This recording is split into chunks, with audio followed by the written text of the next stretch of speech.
Re-Zero, Arc 7, Chapter 49, The Stars Aligned. Al, damn it. I can't see them anywhere. Looking up at the sky from the street, as his gaze swept over the numerous scaffolds, the masked figure of a boy, no, of Al, yelled as he stomped on the ground. The unbelievable situation that had just occurred had spurred his frustration and made his heart boil with fury. Absurd, that was all he could say about that turn of events. Medium, Subaru Chin, Louis-chan. On the other hand, in contrast to Al, his anger laid bare. Medium muttered so, her face downcast. The young girl dressed like a dancer rolled herself into a ball, concerned for the two who had fled the scene. However, the nature of the emotions in her murmur was complicated and confused. It was difficult to say that it was only out of concern.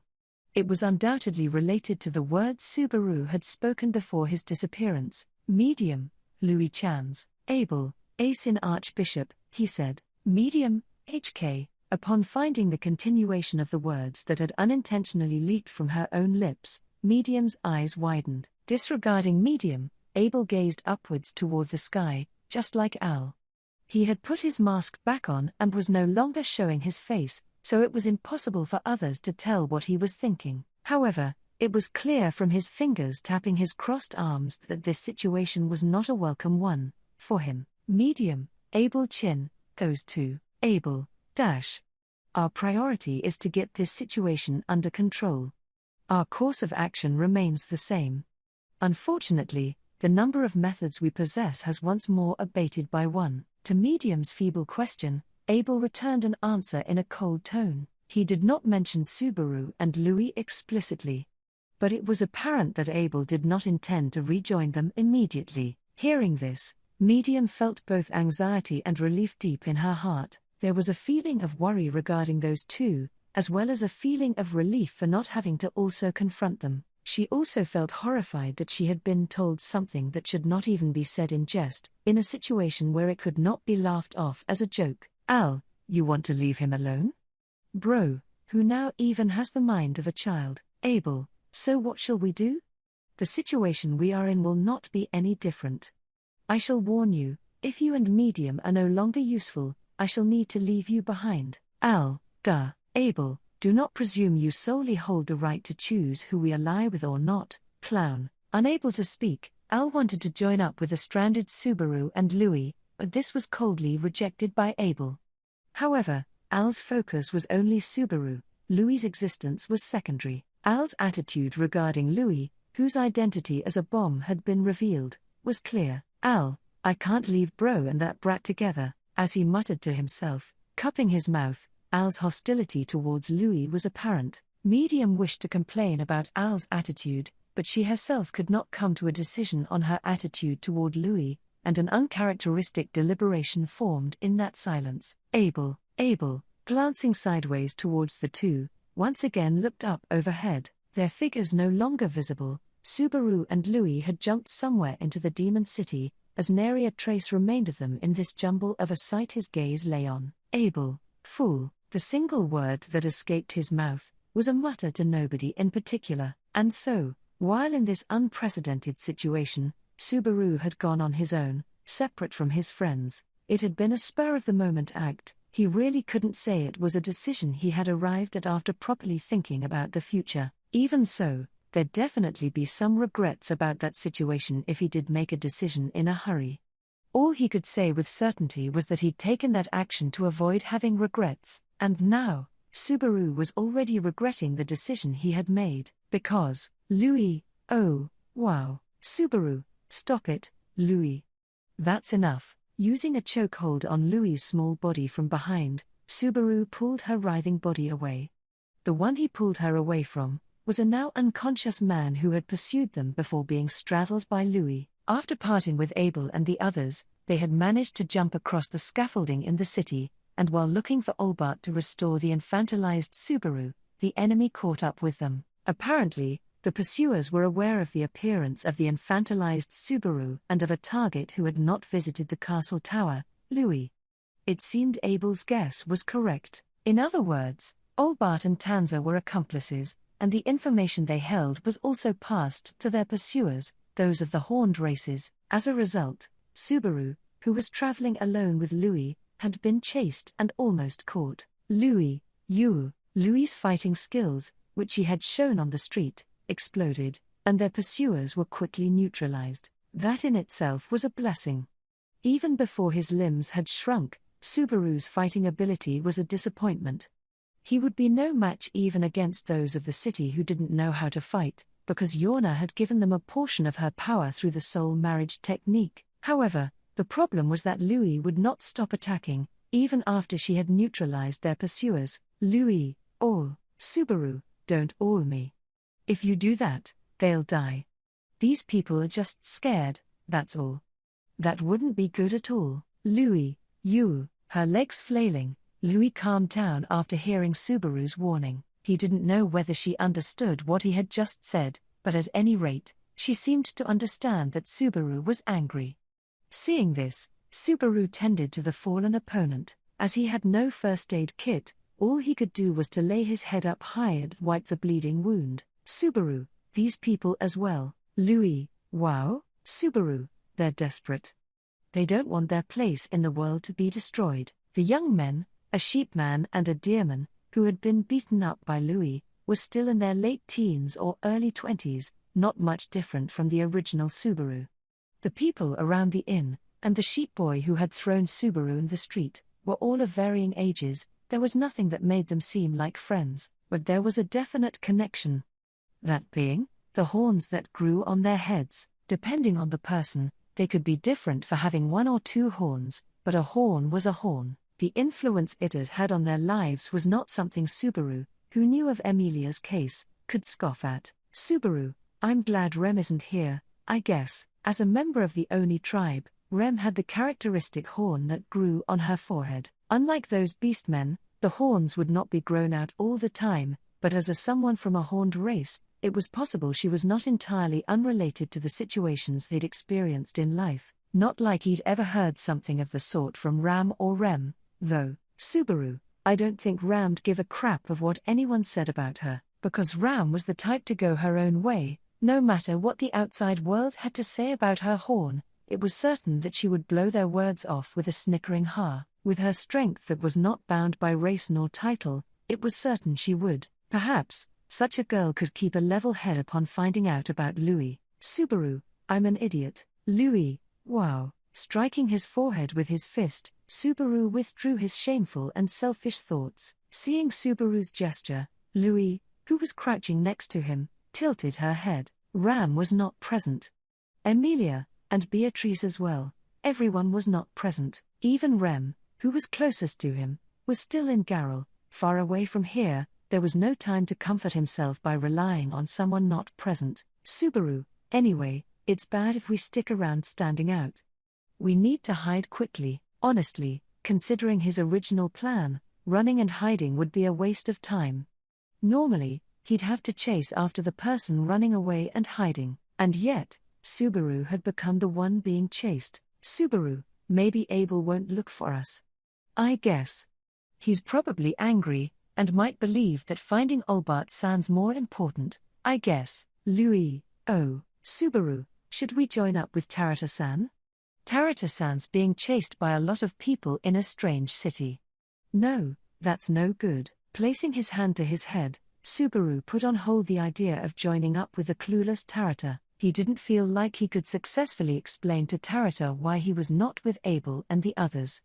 He'd have to lie, but lying wouldn't solve the problem. Medium was out of the question. Once Tarata found out that Louis was a Sin Archbishop, she would see her as dangerous, and distance herself from her, just as the others did. Subaru, I'm worried about Tarata-san, but I think Abel and the others might be looking for her over there. Right now, he didn't want to join up with Abel and the others, from whom he'd just become separated. Without an answer to how Louis should be handled, he thought it'd be more of the same with Abel and the others. Besides, he didn't want to be hated by everyone for arguing with them like that again. The past him, who had been unable to persuade everyone, also didn't want to become hated. Subaru, Louis, let's go. We need to find Olbart-san at an abyss with a great view. Louis, wow. While saying this, Subaru linked hands with Louis and pulled her along to make her walk away. He had no idea of where to go originally, but after she'd unveiled her power, the authority of gluttony, his anxiety became even greater. Therefore, Subaru, if you don't want to die, stay close to me. I don't want you to die either.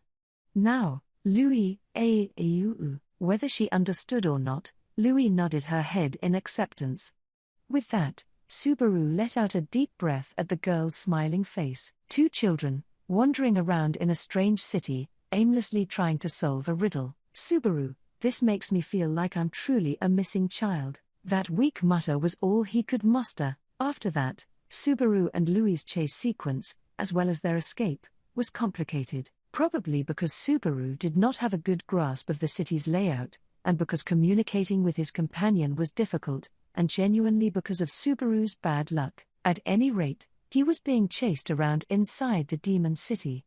Unable to find this abyss with a great view, every moment, his time was running out. Subaru, Louis. Stop fighting. Run, run, run, run. Louis, oh. As Louis rushed out, Subaru stopped her by literally bumping her with all his weight. He hopped onto her tiny back, forcing himself in a position of being carried by piggyback.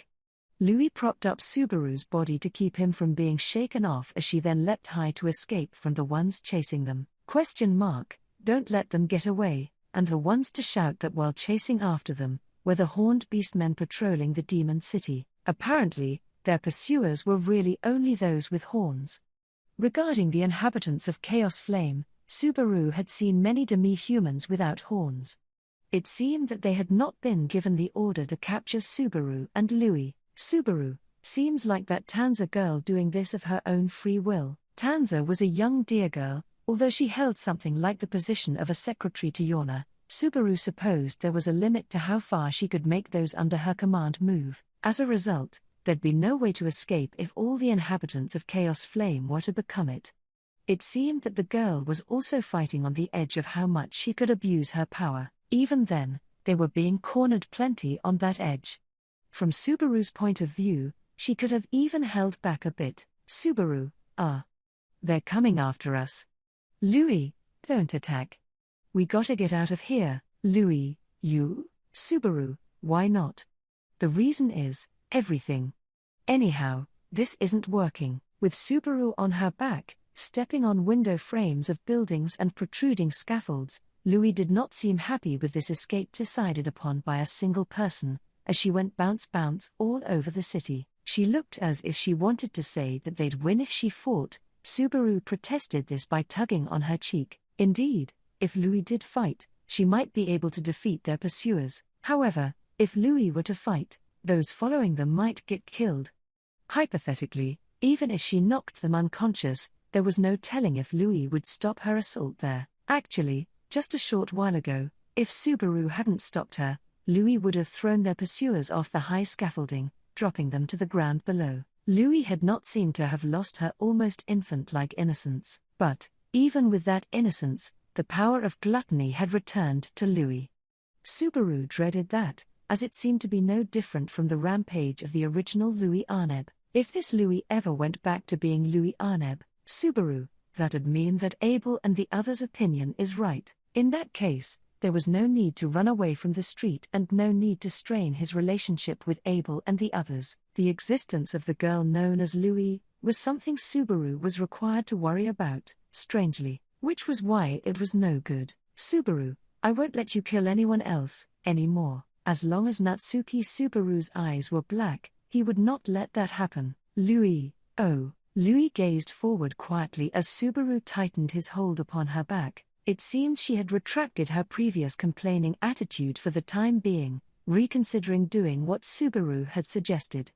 For now, Louis tried to shake off the beastmen on their tails, bouncing and skipping repeatedly. She continued to run away as her golden hair whipped about. However, Subaru, so stubborn. Maybe it was natural, since the only effort they were making to shake them off was running away, but it was difficult to give the beastmen chasing them the slip.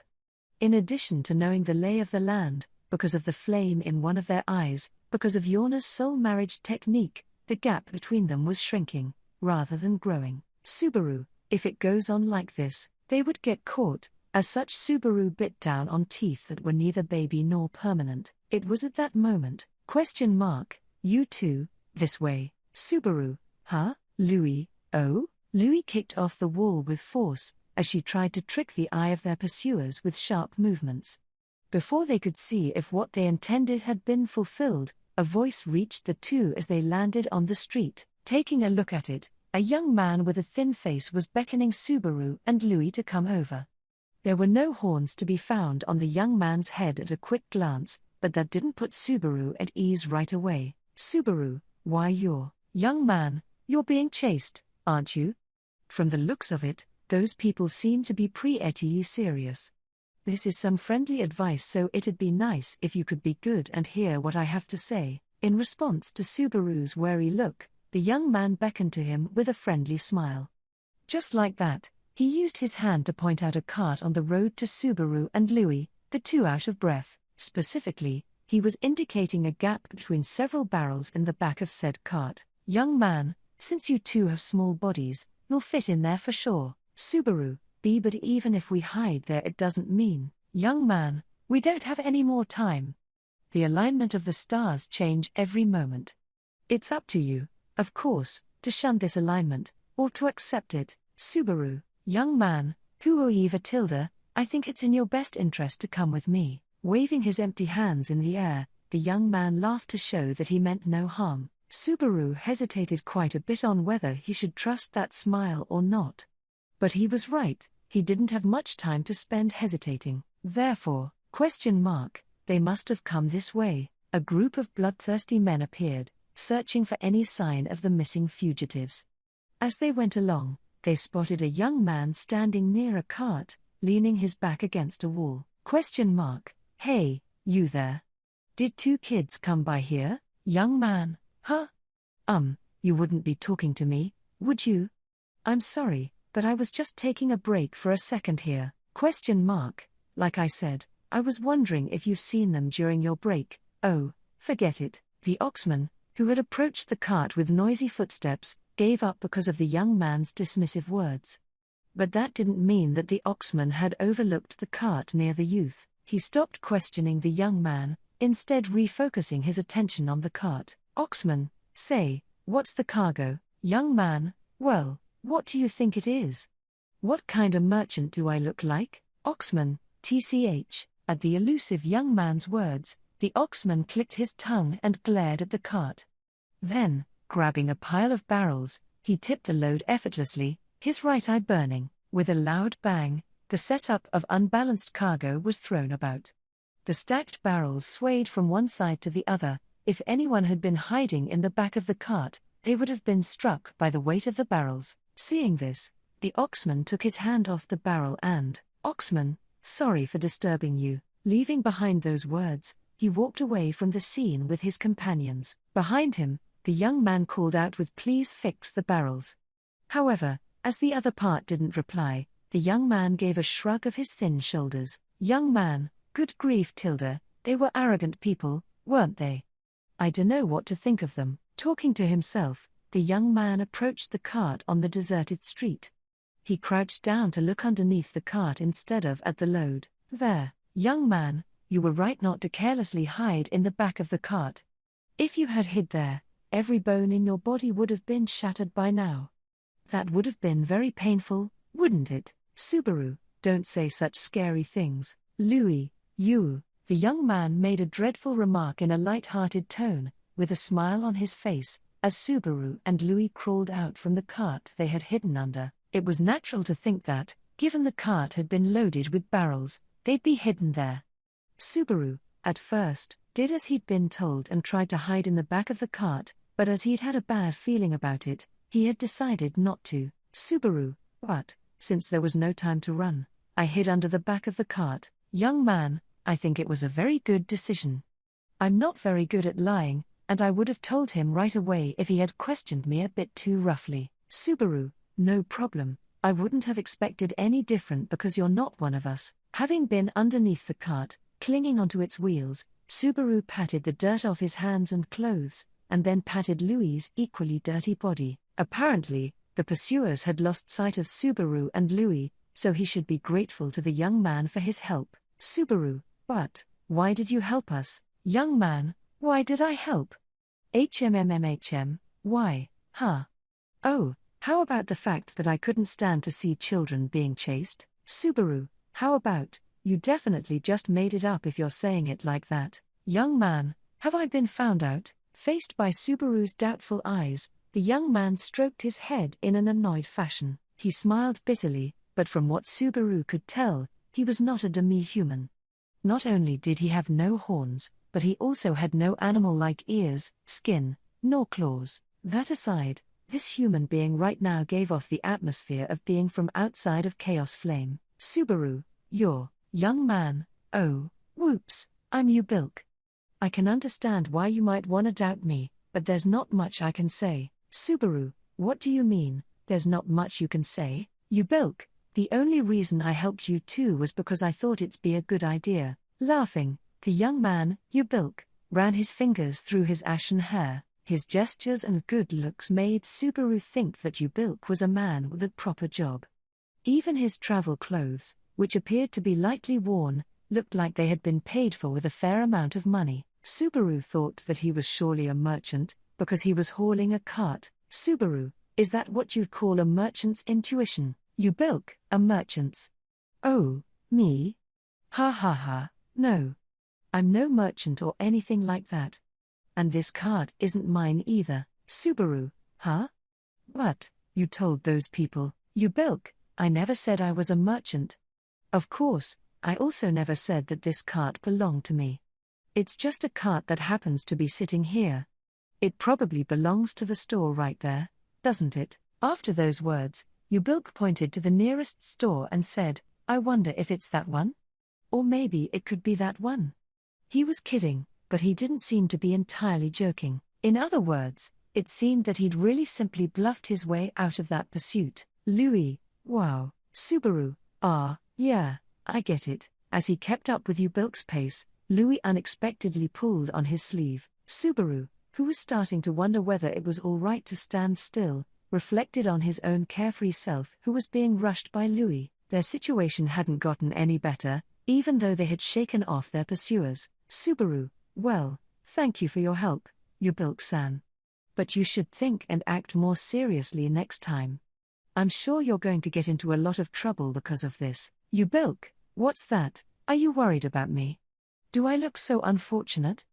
I think I'm a pretty worldly man, but you seem to disagree. Subaru: no, not that I'm suspicious of you or anything, but we're in a hurry. To tell the truth, he was suspicious. In this case, the suspicion wasn't that Ubilk was necessarily Tanzer and Olbart's spy, but rather that he could be a dangerous adult who was genuinely unrelated to them. As the two of them, Subaru and Louis both, were just children as of now, dealing with suspicious adults was plenty scary. If the other party were a dangerous adult, Subaru might not be able to stop Louis from beating him to a pulp. Dealing with dangerous adults was a bridge too far for children to deal with. Subaru: well, we've got stuff to do, so let's keep it at that. Thanks for helping us. With that, Subaru pulled Louis by the hand and quickly walked away after an expression of his gratitude. However, Ubilk, please wait a minute. Don't be so curt, let's help one another.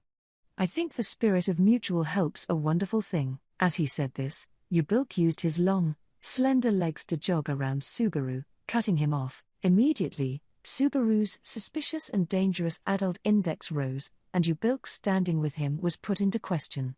Going into details, Louis' grip on his hand tightened and she voiced an "you?" As she could sense Subaru's caution towards Ubilk, a case such as Louis leaping out as soon as she had Subaru's approval, for her to then beat Ubilk to the ground and stuff him into a barrel, was possible. Subaru: Ubilk-san, are you flexible? Ubilk: me? Well, in my old work experience, the more flexible my body was, the more I could handle, so I was a flexible person. But, what are you asking me? Subaru: no, it's nothing. Helping each other, is there something you want us to help you with? Ubilk: oh, no tilde, that's not what I meant. The spirit of mutual aid was just a slip of the tongue, not a request for help.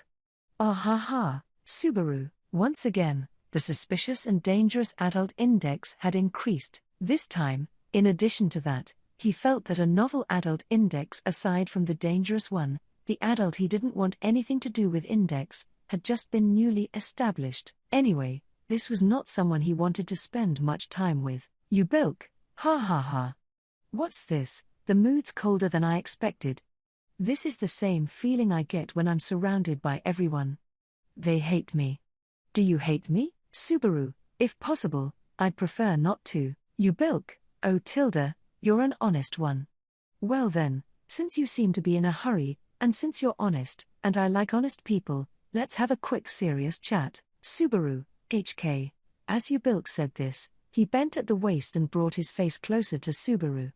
Subaru's head dropped as he gulped unwittingly, and Louis, stepping forward, put her hand out in front of him in response. She then pushed on Yubilk's cheek from the side, threatening him with an Yubilk, whoops Tilda, she hates me. I thought I had a good reputation with girls, but I guess it's different if they've already got a companion. Subaru, Yubilk-san, it'd be best if you don't make Louis angry.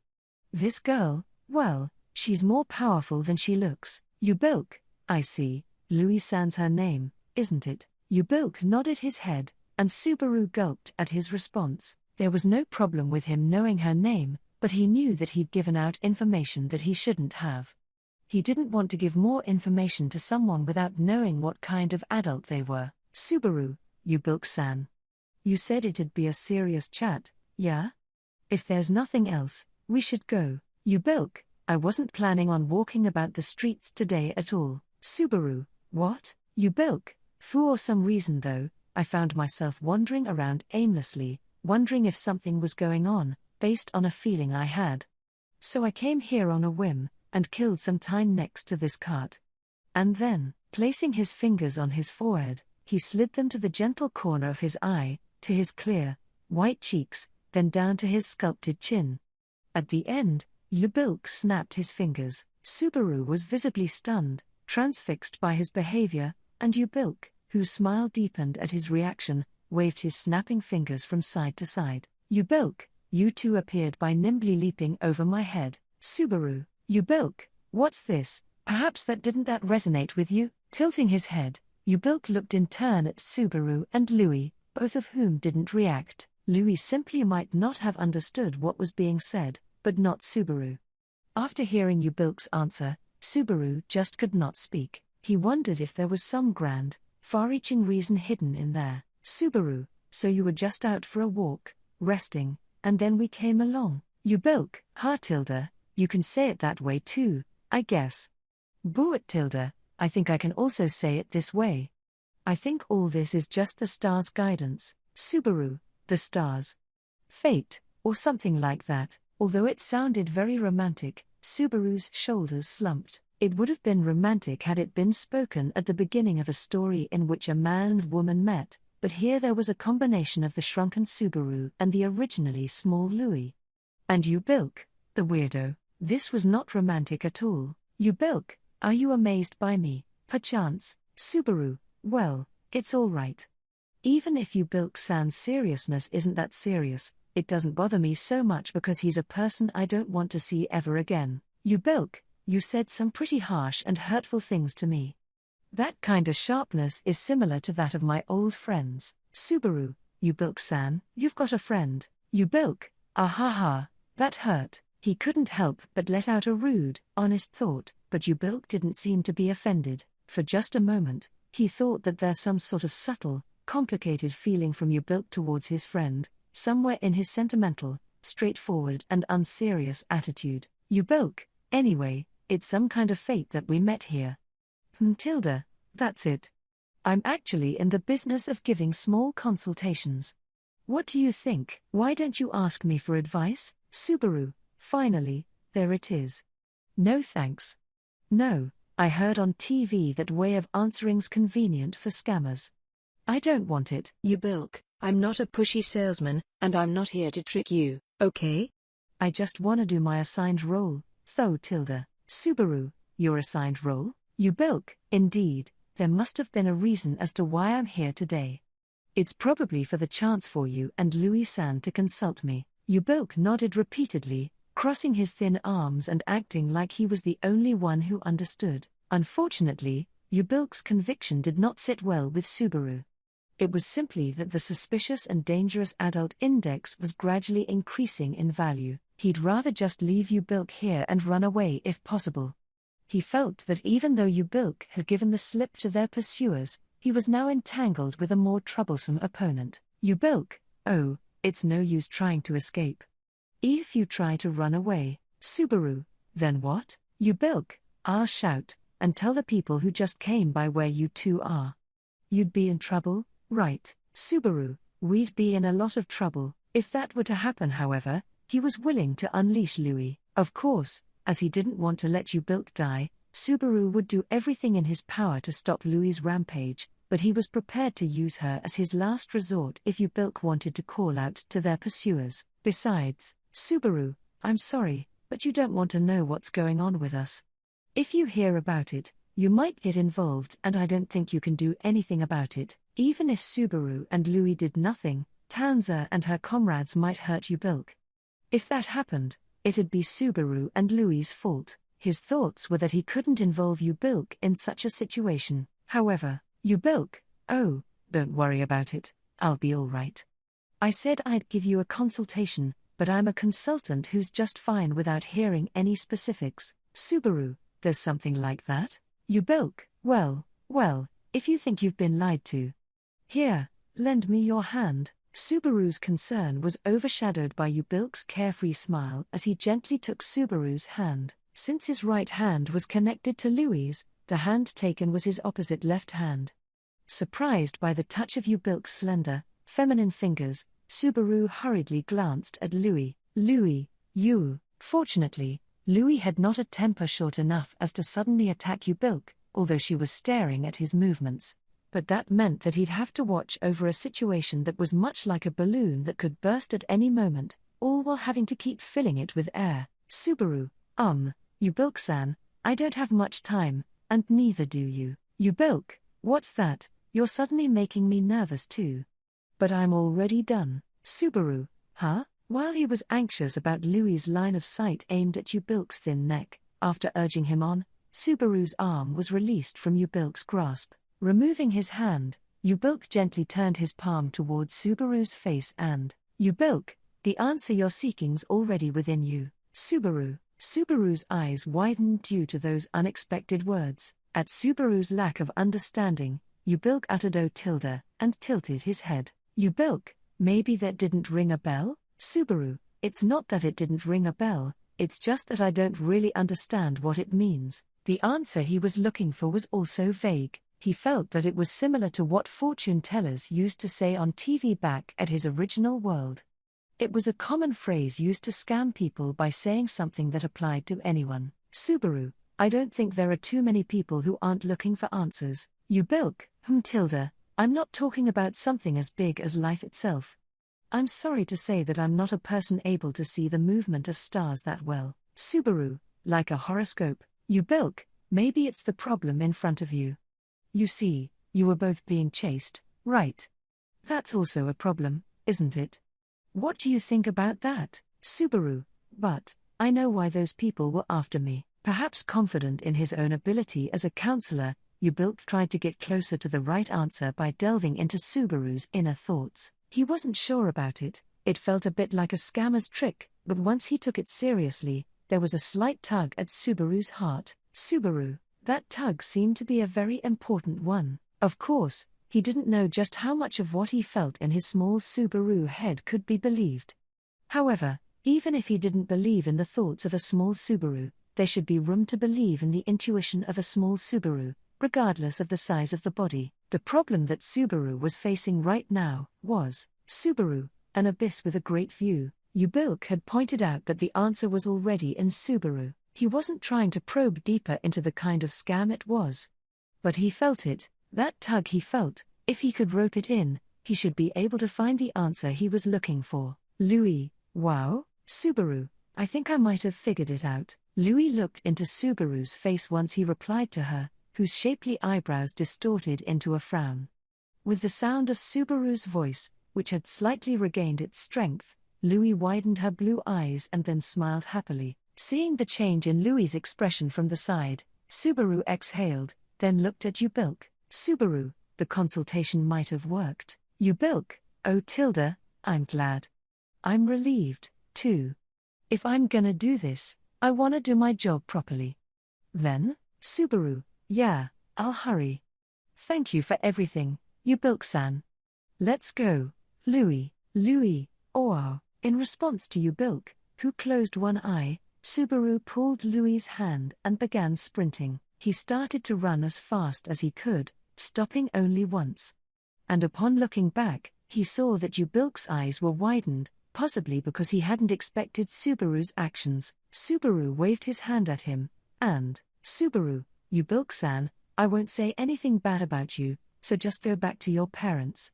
And so you don't seem so dangerous, behave yourself, and stop scamming people. With gratitude, that was all the self-serving advice Subaru could give him. After that, he watched the boy and girl leave in a hurry. Yubilk, stop scamming people, that's a bit harsh. That young man who had been left on his lonesome in the street, Yubilk, smiled and scratched his cheek with his finger. It had been a strange time, but judging from the boy's appearance at the end, he felt that he had been able to help in some way, which made him feel a tug at his heart. And then, Yubilk, if I don't go back to my room as soon as possible, Calf Madonna'll be very displeased with me, and if something actually happens I'll be in trouble, so I gotta go back. But still, once again, gazing towards the direction the children had left, Yubilk closed one eye, and, Yubilk, I dunno what the stars desire, even though that comes with the duty of a stargazer.